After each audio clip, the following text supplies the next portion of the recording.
Let's apply another effect to the background image,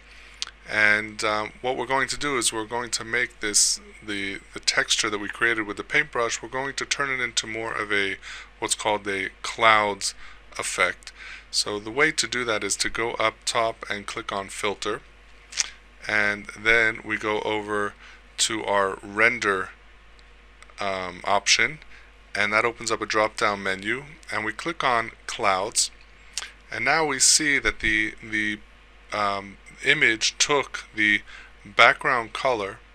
and it combined it with the texture of our paintbrush, where we see there's some darker spots over here and lighter spots over here, and it basically combined it and created this clouds effect, and that's basically going to be now the background of our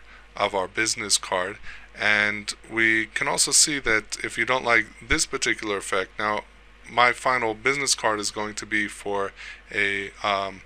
wedding type of video production, so I wanted more of a soft effect because I'm going to be using a picture from a wedding. So but if you wanted to get a little bit more of a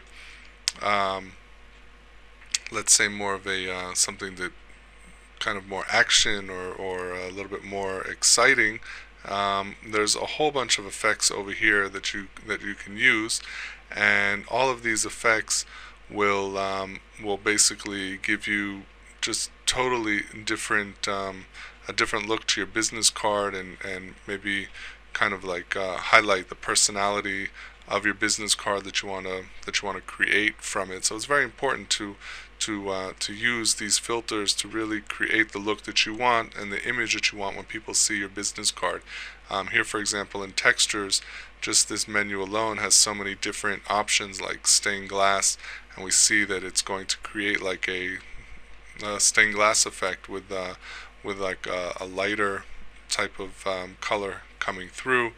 and there's just really a whole bunch of different types of effects that you can use here, and it really creates, depending on what type of business that you're trying to represent, it really can help you create a really nice image on your